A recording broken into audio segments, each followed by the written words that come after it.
Bom dia, amados. Saúdo a todos com a graça e a paz da parte do Senhor Jesus. Encerro na manhã de hoje esta série de reflexões com base no Evangelho de João, na expectativa de que tenha abençoado a vida de todos os que a têm acompanhado. Leiamos os últimos versos deste capítulo 21, a saber, os versos 18 até o 25, pois assim nos diz a palavra de Deus.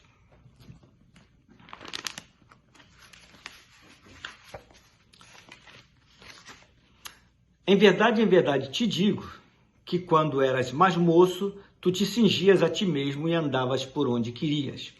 Quando, porém, fores velho, estenderás as mãos, e outro te cingirá e te levará para onde não queres.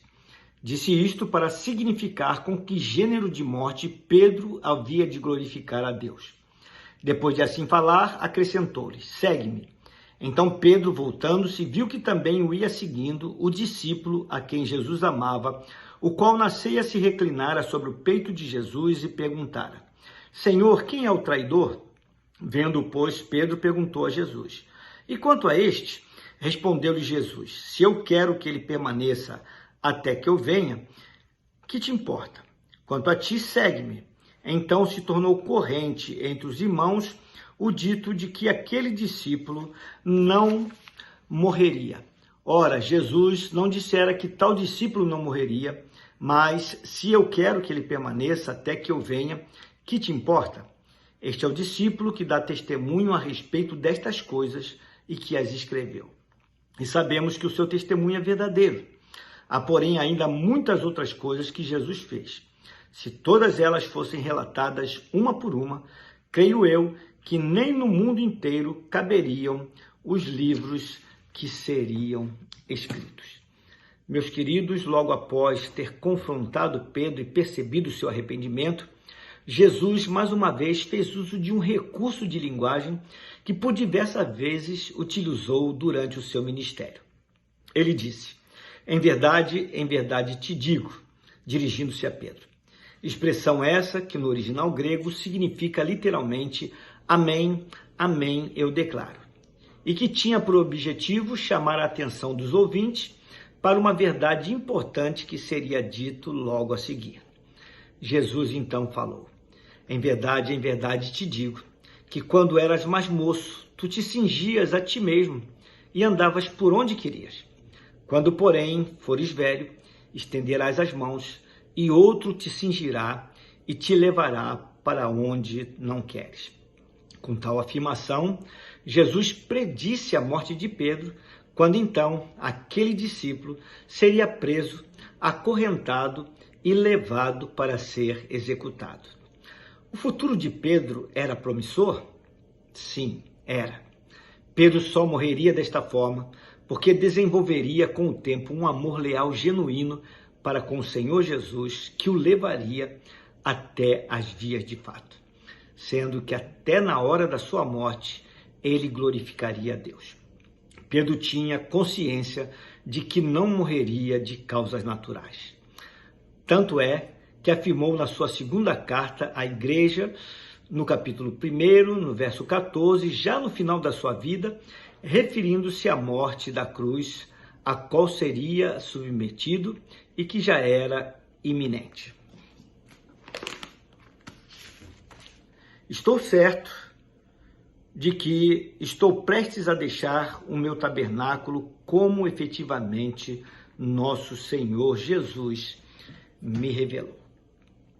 Meus queridos, após esta declaração profética, Jesus disse a Pedro: segue-me, renovando assim o chamado ao discipulado e ao dever que lhe havia sido dado de pastorear o rebanho do Senhor. Jesus foi se afastando do grupo e Pedro ia com ele. E João resolveu segui-los. Foi quando então Pedro voltou-se para trás e viu que o discípulo a quem Jesus amava vinha após ele e o Senhor. Por isto perguntou ao Senhor: e quanto a este? Em outras palavras, Pedro estava querendo saber qual seria o fim de João, como ele haveria de morrer. Pedro mostrou-se preocupado com respeito ao futuro de João, que era amigo íntimo seu. Todavia, Jesus foi taxativo ao declarar no verso 22: se eu quero que ele permaneça até que eu venha, que te importa?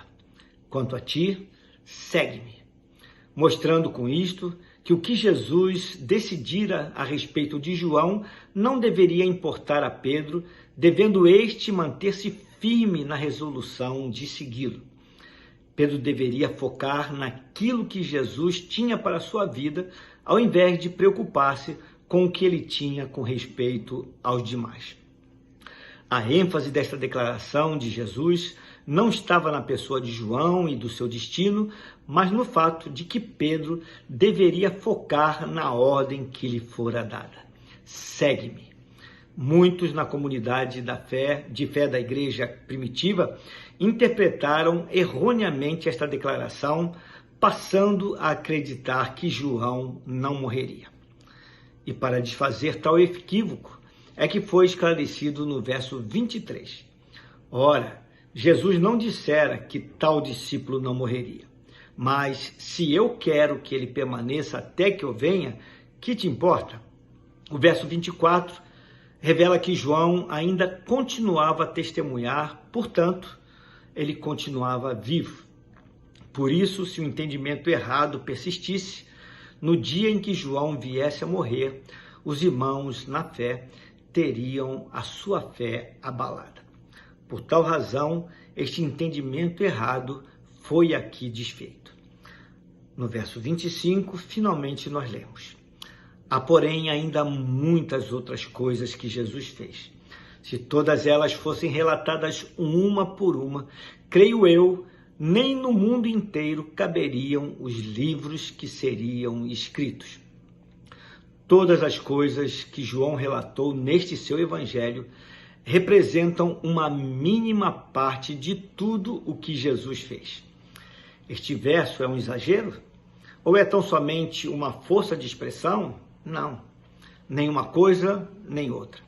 Se levarmos em consideração tudo o que foi movido pelo Senhor Jesus em cada palavra, ensino, oração, milagre, sinal ou obra maravilhosa que realizou, constataremos extasiados que ainda existe muita coisa a ser escrita.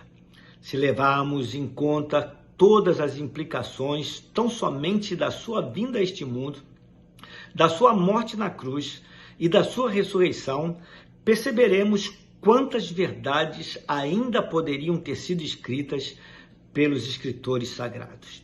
Sim, faltaria lugar para tantos livros. E ele, Jesus, continua fazendo muitas coisas neste mundo aqui. De maneira que, se tudo fosse colocado em forma de livros, este mundo se transformaria todo ele numa grande biblioteca que bem poderia ser denominada como sendo a Biblioteca da Graça de Jesus, o Cristo. Ao ler este Evangelho de João e estudá-lo, o resultado não pode ser outro, a não ser a renovação do nosso amor pela pessoa do nosso Senhor e Salvador Jesus Cristo. Por isto, toda glória, honra e louvor sejam dados a Ele. Vamos orar? Deus amado, Deus bendito. Sim, Senhor.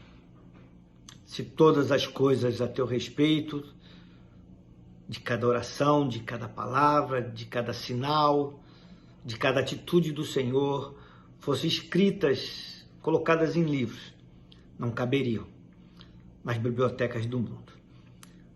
Não apenas aquelas que os discípulos deixaram de relatar, mas que outras pessoas também vivenciaram, e aquelas coisas que ainda o Senhor tem realizado no meio deste mundo aqui.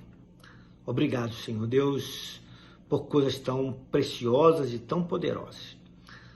Mas essas, conforme disse João, foram escritas para que nós creiamos em Jesus e que nós recebamos dele a vida eterna. E elas são suficientes para mostrar que Jesus é de fato o caminho, a verdade e a vida, e que ninguém chega até o Pai Celestial, a não ser por ele. Dá-nos a tua graça, que possamos renovar o nosso amor pelo Senhor ao lermos esse Evangelho de João, a cada vez que folhearmos essas páginas e meditarmos a respeito dessas verdades.